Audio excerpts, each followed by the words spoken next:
감사합니다. 사랑합니다. 축복합니다. 네.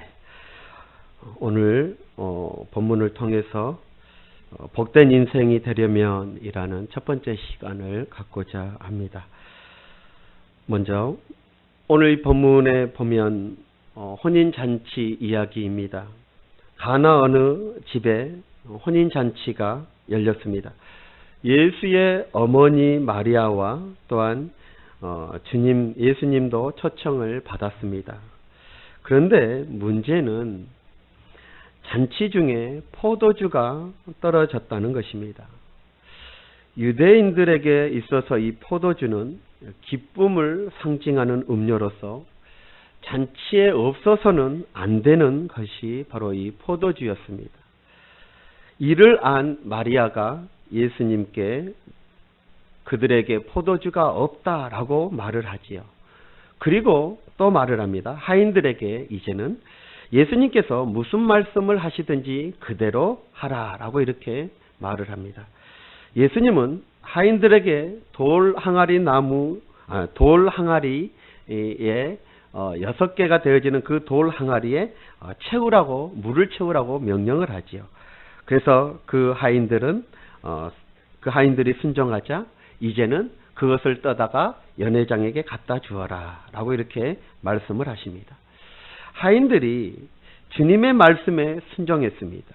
그랬더니 물이 변하여 포도주가 되는 기적이 일어나게 되어진 것입니다. 자, 그런데 11절에 보니까 이 기적을 단순한 기적이라 하지 아니하고 표적이라고 이렇게 표현을 했습니다. 여러분, 여기에 이 표적이라는 말이 중요합니다. 보통 주님이 행하시는 그 놀라운 일들을 성경에는 이적, 기사, 때로는 기적이라고 표현을 하는데 오늘 본문에서는 표적이라는 말을 사용하고 있다는 것입니다. 여러분, 이 표적은 겉으로 나타내는 사건보다 그 사건 속에 숨겨있는 어떤 의미가 있는 것을 말해주고 있습니다. 그러니까 무언가를 보여주기 위하여 의도적으로 행하신 기적, 의도적으로 행하신 이적, 이것이 바로 표적이 되어지는 것입니다. 다시 말하면 이 잔치집에서 주님께서 포도주를 만드신 이유는 사람들에게 맛있게 먹으라고 하는 그 기적을 행하신 것보다 무엇인가를 가르쳐 주기 위해서 예수님께서 의도적으로 지금 이 사건, 이 기적을 일으키고 계신다는 것입니다. 사랑하는 성도 여러분, 저는 예수님께서 이 표적을 통해서 최소한 3가지를 가르쳐 주시기 위해 오늘 이 사건, 이 기적을 행하신 줄 믿습니다. 첫 번째는 예수 그리스도 자신을 가르쳐 주시기 위해서 오늘 이 가나 혼인잔치에서 물이 포도주로 바뀌어지는 그런 표적을 일으키셨습니다. 예수님은 이 사건을 통해서 자기 자신이 어떤 분이신지, 왜 이 땅에 왔는지, 이 땅에 온 내가 누구인지를 가르쳐 주시고 싶으셨던 것입니다. 그렇습니다. 지금 이 사건이 어떤 사건입니까? 예수님께서 공생애를 처음 시작하고 처음 이루시는 그런 사건입니다. 그래서 예수님께서 자기 자신이 누구인지를 가르치기를 원하셨던 것입니다. 알려주기를 원하셨던 거예요. 그래서 예수님은 가장 먼저 오늘 이 물이 포도주로 바뀌는 이 표적을 이루어 내신 것입니다. 두 번째로는 교회에 대해서 가르쳐 주시기 위해서입니다. 주님은 이 표적을 통해서 교회가 어떤 곳이 되어야 하는지 이것을 보여주고 싶었던 것입니다. 여러분, 교회에는 잔치집이 되어져야 될 줄 믿습니다. 신앙생활은 즐겁게 해야 됩니다. 행복해야 되는 것입니다.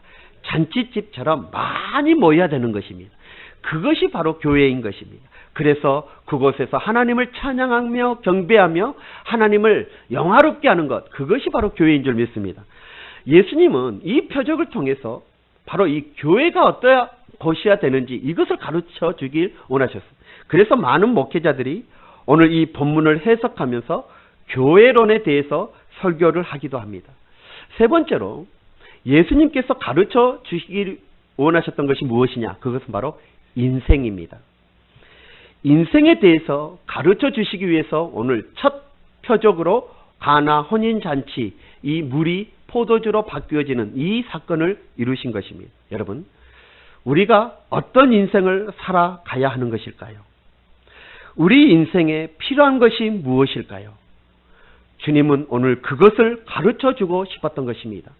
그래서 예수님께서 첫 표적으로 오늘 가나 혼인잔치, 그 잔치집에서 물이 변하여 포도주로 바뀌는 이 사건을 이루신 것입니다. 자, 저는 오늘 이 물이 변하여 포도주가 되어지는 이 표적을 통해서 주님께서 가르쳐 주시기 원하신 진리 가운데 인생에 대해서 함께 말씀을 나누고자 합니다. 자, 그럼 복된 인생이 되려면 우리 인생에 무엇이 있어야 할까요? 정말 이 땅 가운데 우리가 살면서 하나님의 복된 인생, 그 인생이 되려면 도대체 우리 인생 가운데 무엇이 있어야 하는 것인지 그것을 나누고자 합니다. 먼저 우리 한번 따라해 볼까요? 예수님이 계셔야 합니다. 자, 2절 한번 보시죠. 오늘 본문 2절입니다. 자, 시작. 예수와 그의 제자들도 혼례의 청함을 받았더니. 아멘. 여러분, 가나 그 혼인 잔치가 성경에 기록되고 그곳에서 물이 변하여 포도주가 되는 이 기적이 일어난 것은 그곳에 마리아가 있었기 때문이 아닙니다. 그곳에 손님들이 많이 모여 들었기 때문이 아닙니다. 그곳에 예수님의 제자들이 있어서도 아닌 것입니다. 이것은 바로 그곳에 누가 계셨기 때문인 것입니까? 예수님이, 주님이 그곳에 계시기 때문인 것입니다.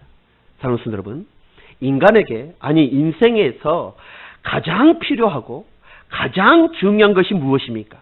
그것은 바로 우리 주님이 함께 하시는 것인 줄 믿습니다. 주님이 계시는 것과 주님이 계시지 않는 것은 비교할 수 없는 엄청난 차이가 있는 것입니다. 여러분, 어떤 사람이 인물이 아주 훌륭합니다. 키도 크고 몸도 좋고 얼굴도 잘생겼습니다. 배운 것도 많고 머리도 좋고 지혜도 있습니다. 그리고 재물도 많습니다. 거기에다가 인간성도 좋습니다. 나무랄 것이 없습니다. 그런데 그 몸에서 영혼이 빠져나갔다면, 영혼이 빠져나가면 즉시 그는 어떻게 됩니까? 시체가 되어지는 것입니다. 키도 크고 몸도 좋고 얼굴도 잘생기고 배운 것도 많고 물질도 많은 것, 그 모든 것이 그에게 무슨 의미가 있습니까? 영혼이 빠져나가 버렸는데 무슨 의미가 있어요? 여러분, 어떤 사람이 인간적으로 볼 때 부러워할 만한 모든 것들을 다 취했습니다. 그런데 그 마음에 예수님이 안 계시면 그는, 그 인생은 살아있다 라는 모양은 가지고 있으나 실상은 죽은 것과 같은 것입니다. 신학 용어로 보면 이것을 영적인 죽음이라고, 하나님과 단절된 상태를 말해주고 있는 것입니다. 우리의 죽음에는 세 가지가 있죠. 하나는 육체적 죽음이 있습니다. 다시 말하면 우리가 흔히 죽는다. 그 육체와 영혼이 분리되어지는 것. 이것이 바로 죽음, 육체적 죽음입니다. 두 번째로는 영적인 죽음이죠. 하나님과 살아있는 사람이지만 하나님과 완전히 단절되어져 버린 상태, 영적인 죽음을 말하죠. 세 번째로는 영원한 죽음을 말합니다. 영원한 죽음은 이제 장차 주님이 오셔서 심판하실 때 영원한 형벌, 지옥에 떨어지는 죽음, 이것이 바로 영원한 죽음으로 성경은 기록하고 있습니다. 사랑하는 성도 여러분, 주님이 내 안에 계시지 아니하면, 주님이 계시냐 안 계시냐에 따라서 우리는 하나님과 연결이 되어지느냐 단절되어지느냐, 영적 죽음을 맞이하게 되어진다는 것입니다. 정말 우리 마음에 예수님이 계시면 영생이지만 우리 마음에 예수님이 계시지 않으면 영벌을 받게 되어지는 것입니다. 여러분, 그 사람의 인생에 예수님이 계시냐 안 계시냐, 이것은 영원한 차이가 되어지는 것입니다. 영생이냐 영벌이냐의 차이가 되어지는 거예요. 천국과 지옥의 차이가 되어지는 거예요. 여러분, 이 차이는 영원토록 극복할 수 없는 그런 차이가 되어지는 것입니다. 그래서 요한일서 5장 11절로 12절에 우리에게 이렇게 말씀하십니다. 또 증거는 이것이니 하나님이 우리에게 영생을 주시는 것과 그 생명이 그 아들 안에 있는 그것이니라. 그 생명이, 그 영생이 누구 안에 있어요? 아들 안에, 예수 안에 있다는 것입니다. 자, 그런데 12절 한번 보시죠. 12절 다 같이 한번 볼까요? 자, 시작. 아들이 있는 자에게는 생명이 있고 하나님의 아들이 없는 자에게는 생명이 없느니라. 하나님의 아들이 있는 자에게 생명이 있다는 거예요. 여기 계란이 2개가 이렇게 달걀이 2개가 있어. 어제 홈플러스에 가서 이걸 샀어요. 하나는 유정란이고 하나는 무정란입니다. 어제 홈플에 갔더니 30개 한 계란 뭐라고 그러죠? 한 판 2개 묶어서, 무정란은 2개 묶어서 팔더라고요. 그리고 유정란은 한 판을 파는데 2개 묶어서 파는 무정란보다 한 판의 유정란이 더 비싸요. 예. 모양은 거의 똑같아. 크기도 거의 똑같아. 여러분은 어떤 것이 유정란이고 어떤 것이 무정란인 것 같습니까? 자, 이것이 유정란 같습니까? 이것이 유정란 같습니까? 여러분, 어떤 것이 유정란 이것이 이건 내가 샀는데 내가 구분을 못하겠으니.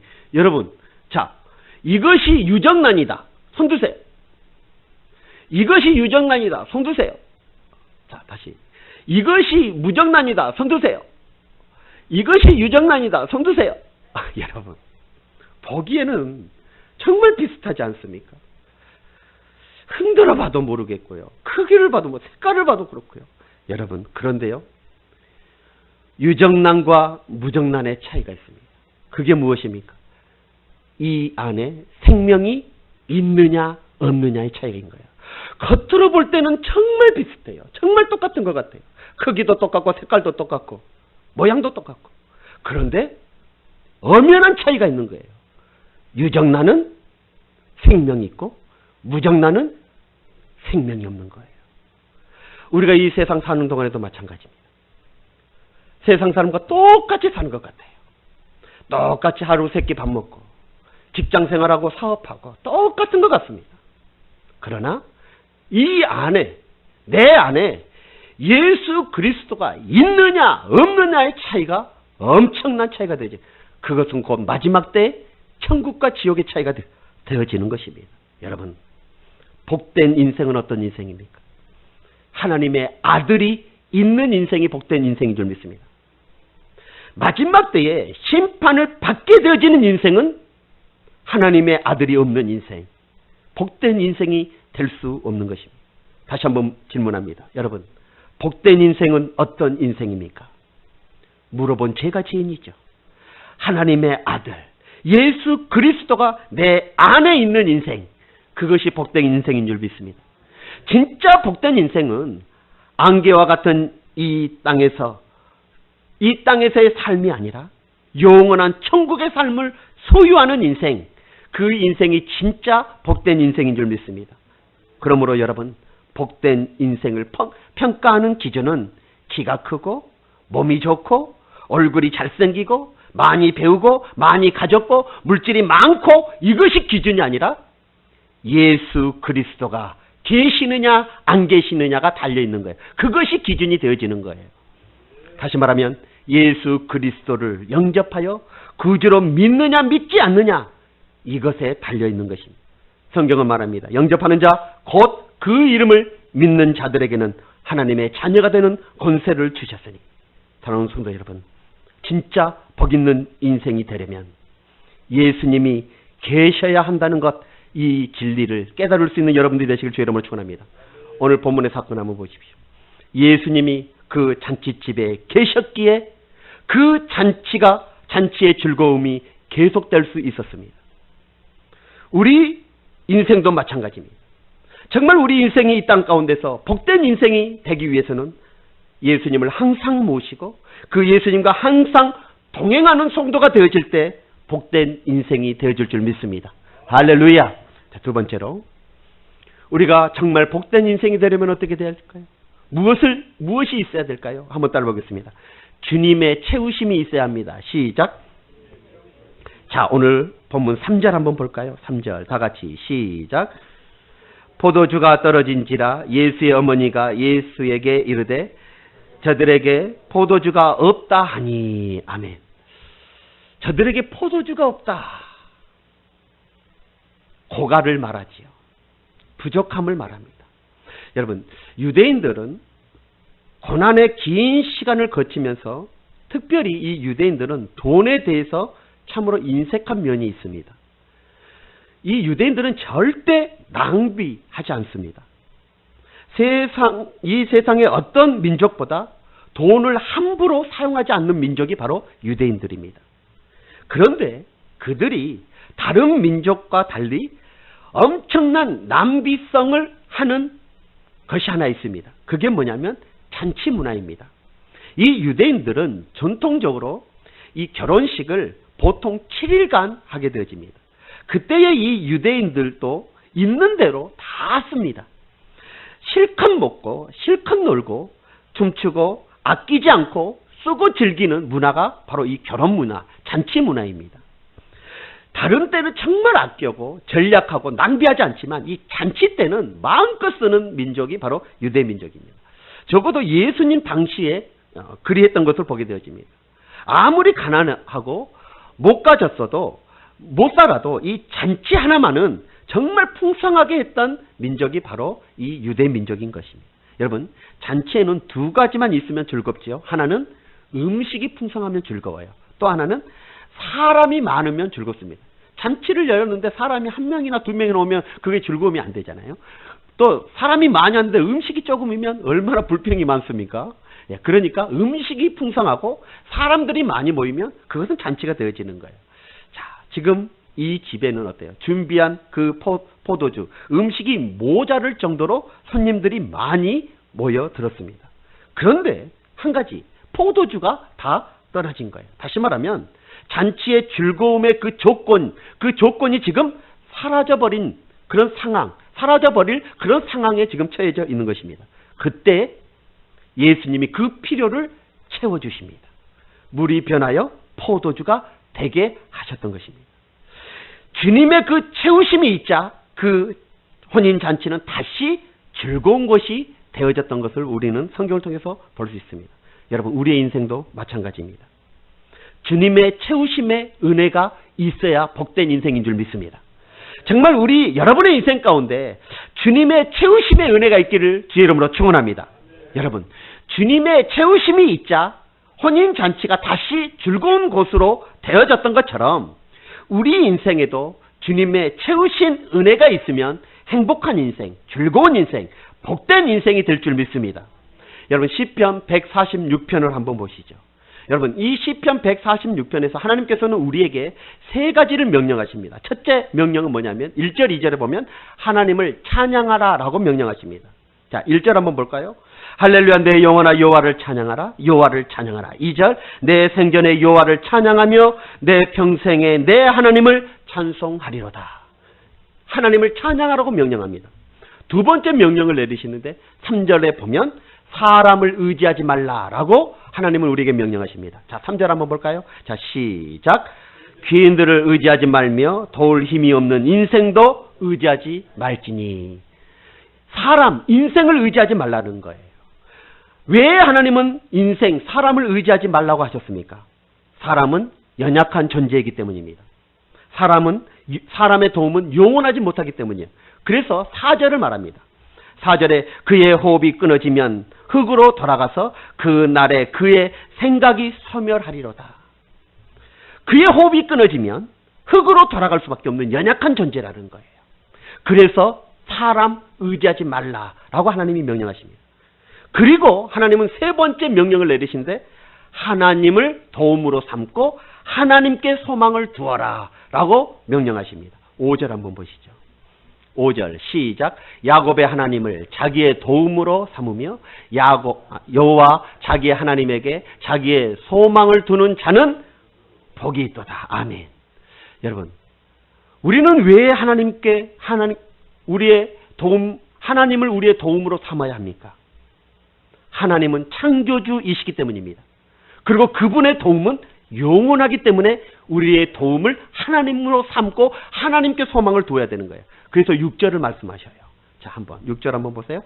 여호와는 천지와 바다와 그 중에 만물을 지으시며 영원히 진실함을 지키시며. 아멘. 그러기 때문에 하나님을 의지하고 하나님을 도움으로 삼고 하나님께 소망을 두라라고 말하고 있어요. 그리고 중요한 것 7절부터 9절까지 그 천지 만물의 창조자 되신 그 하나님, 영원하신 하나님께서 우리 인생들에게 어떻게 역사하시는지 그것을 7절부터 9절까지 말씀해 주고 있어요. 자, 7절 한번 볼까요? 7절. 억눌린 사람을 위하여 정의로 심판하시며 줄인 자들에게 먹을 것을 주시는 이시로다. 여호와께서 갇힌 자들에게 자유를 주시는도다. 그리고 8절 한번 보세요. 8절 시작. 여호와께서 맹인들의 눈을 여시며 여호와께서 비굴한 자들을 일으키시며 여호와께서 의인을 사랑하시는. 그리고 9절에 보니까 여호와께서 나그네를 보호하시고 고아와 가부를 붙드시고 악인의 길을 굳게 하시는도다. 이 말씀이 무슨 말이에요? 하나님은 그 천지 창조하시는 그 창조주 하나님, 영원토록 도우시는 그 하나님은 우리 인생들에게 어떻게 바로 줄인 자들을 위하여 정의의 심판으로 채워주시겠다는 거예요.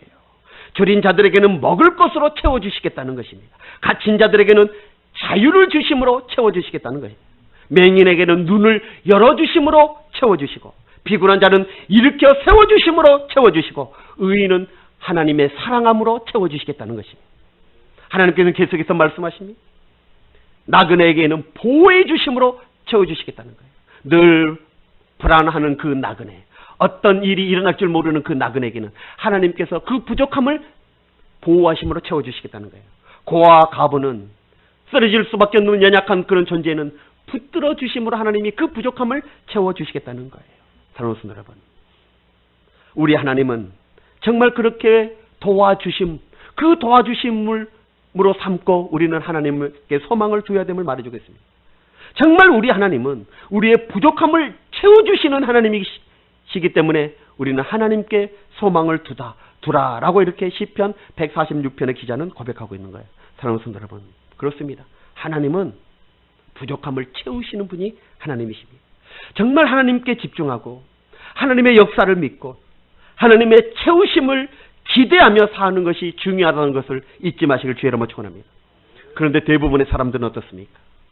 어려움이 찾아오면 자기의 연약함을 바라봅니다.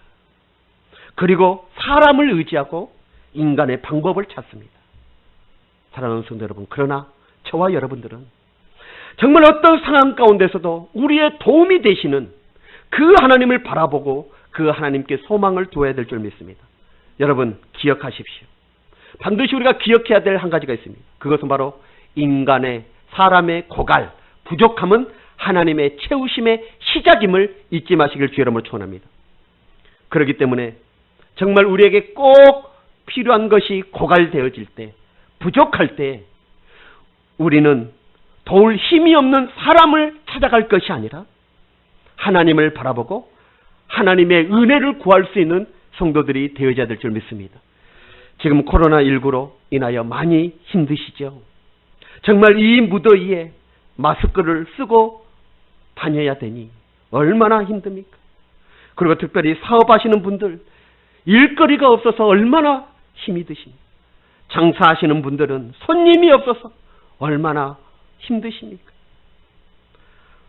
부모들은 자녀들을 학교에 보내자니 걱정이고 보내지 않자니 또 걱정이고, 직장인들은 회사가 어려우니 하루하루가 불안불안하고 회사에 눈치 보느라는 그런 상황에 얼마나 초조하시고, 여러분 참으로 인간의 연약함을 고백할 수밖에 없는 그런 상황에 우리에게 처해져 있습니다. 지금 우리는 모든 것이 다 고갈, 부족한 상태입니다. 여러분, 이런 상황에 우리가 할 수 있는 것이 무엇입니까? 여러분 잊지 마십시오.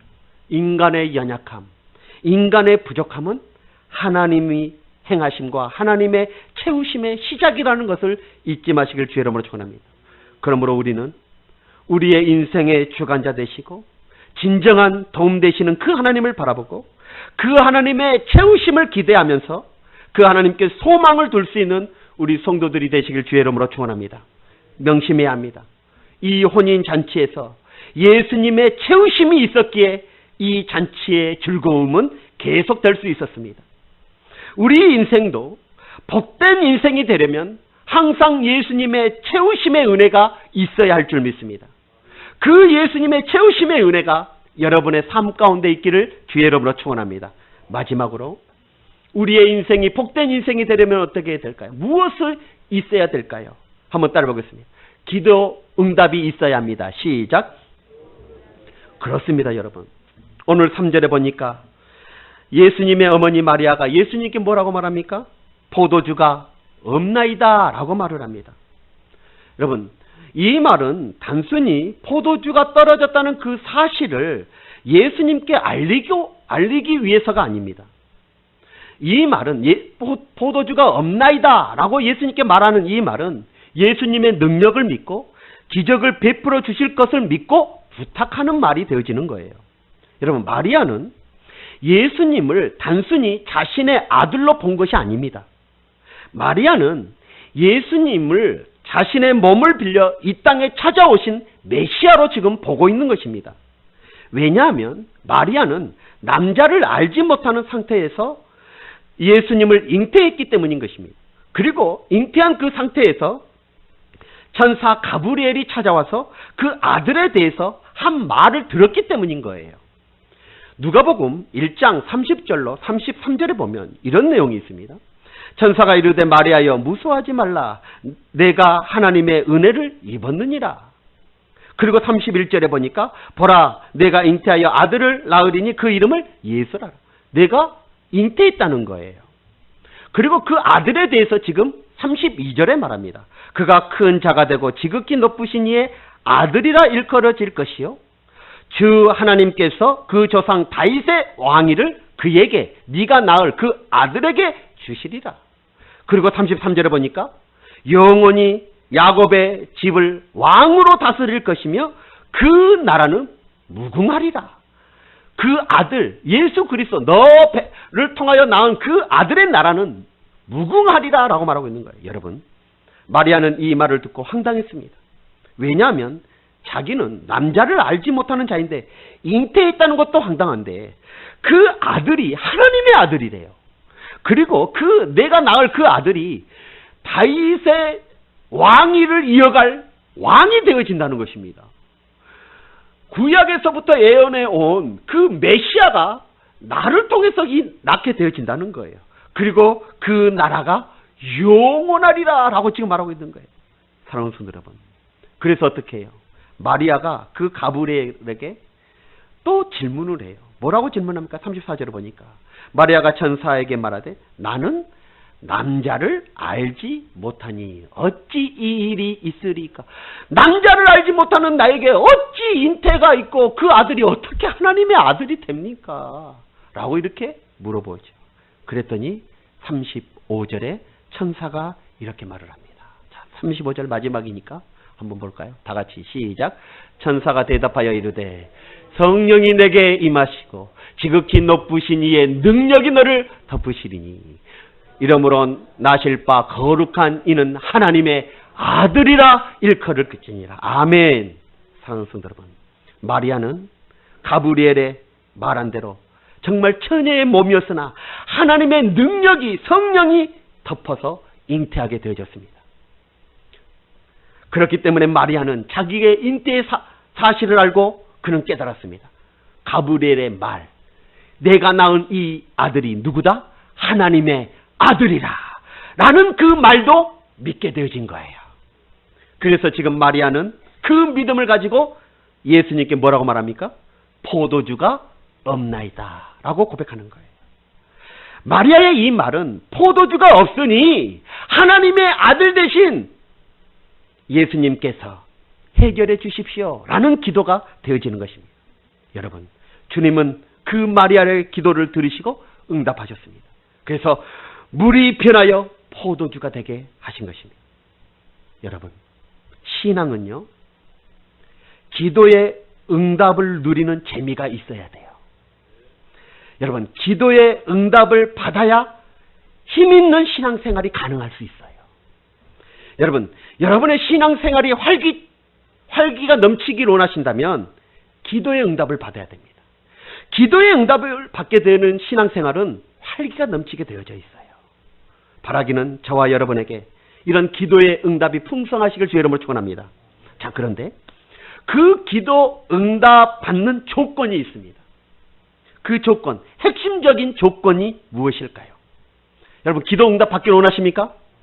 자, 그러면 그 기도 응답을 받는 핵심적인 가장 중요한 조건이 하나 있어요. 그게 뭐냐? 뭘까요? 뭘까요?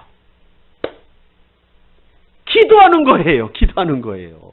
여러분, 기도 응답을 받으려면 기도해야지요. 여러분, 마태복음 7장 7절을 보세요. 자, 마태복음 7장 7절 시작. 구하라, 그리하면 너희에게 주실 것이요. 구해야 주신대요. 여러분, 구하면 주십니다. 구해야 받습니다.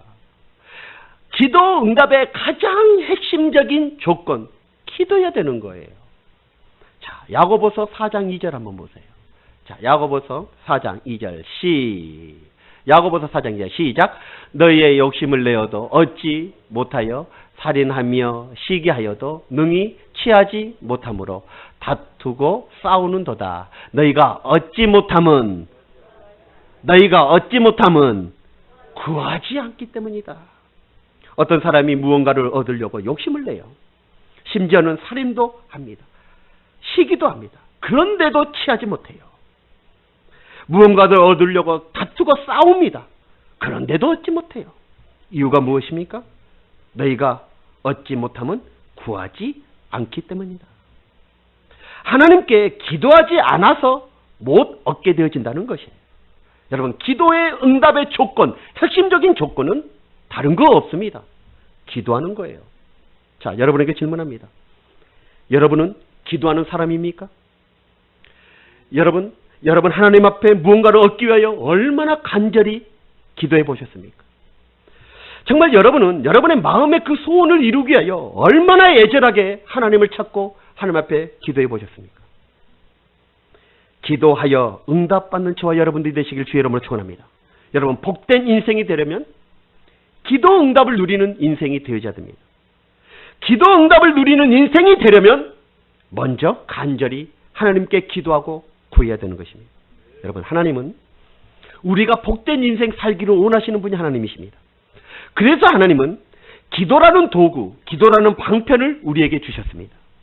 예수 이름으로 기도하면 하나님이 응답하셔서 복된 인생 되게 하시기 위해서 우리에게 기도라는 도구, 방편을 주신 것입니다. 사랑하는 성도 여러분, 우리의 남은 생애가 복된 인생이 되려면 기도 생활에 힘쓰시길 주의 이름으로 축원합니다. 마리아가 가진 이 믿음을 가지고, 마리아가 가진 이 믿음이 무엇입니까? 예수님께 구하면 예수님께서 반드시 해결해 주시리라. 왜? 예수님은 하나님의 아들이시기 때문에 반드시 해결해 주시리라 라는 믿음을 갖고 포도주가 없나이다 라고 구한 것처럼 우리도 복된 인생이 되기 위하여 정말 예수님께 구하면 예수님께서 모든 것을 반드시 다 해결해 주시리라는 믿음을 가지고 예수님께 기도할 수 있는 우리 성주교의 모든 성도들이 되시길 주의 이름으로 축원합니다. 그것이 복된 인생을 살아가는 길이 되어지는 것입니다. 이제 말씀의 결론을 내리겠습니다. 우리의 간절한 소망이 하나 있다면 그것은 바로 이 땅 가운데 살아가면서 복된 인생 살아가는 것이 우리의 소망이고 소원일 것입니다. 그러나 오늘 가나 혼인잔치에서 포도주가 떨어진 것처럼 정말 우리 인생의 기쁨과 즐거움, 그 즐거움이 사라지게 하는 많은 조건들이 있고 많은 요소들이 있고 많은 일들이 일어날 수 있습니다. 그러나 여러분, 그 어떤 상황에서도 절망하거나 좌절하지 마십시오. 주님이 계시면 됩니다. 예수님이 함께 하시면 되는 것입니다.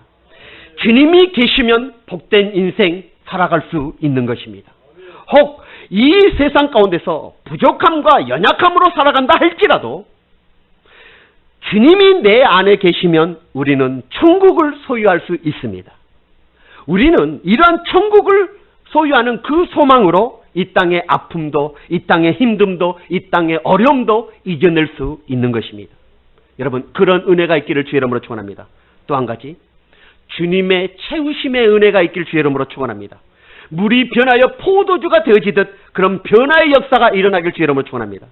정말 우리 인생의 복된 인생으로 채워지고 변화되어지는 은혜가 여러분의 삶 가운데 있기를 주의 이름으로 축원합니다. 마지막으로 여러분, 복된 인생이 되려면 기도하십시오. 기도하면 우리 주님께서 반드시 해결해 주실 것을 믿고 기도하십시오. 그러면 그 기도의 응답을 누림으로 우리는 이 땅 가운데 복된 인생 살아가게 되어질 줄 믿습니다. 기도하겠습니다. 오늘 말씀 붙잡고 한번 기도합니다. 가나 혼인 잔치, 그곳에서 포도주가 떨어졌습니다. 위기이고 또한 그 기쁨이 즐거움이 사라질 상황입니다. 그런데 그곳에는 그 누구도 아닌 주님이 계셨습니다. 그래서 그 주님으로 인하여 그 즐거움은, 잔치의 즐거움은 계속되어질 수 있었습니다. 우리 인생도 마찬가지입니다. 주님이 계시냐 안 계시냐, 이것으로 결정되어지는 거예요. 정말로 이 땅 가운데 우리가 주님을 모시고 주님의 채우심의 은혜를 누리면서 기도의 응답을 기도하여 기도 응답을 받아 정말 복된 인생 살아갈 수 있는 우리의 모습, 내 자신 되어줄 수 있도록 해달라고 우리 결단하면서 한번 기도하도록 하겠습니다.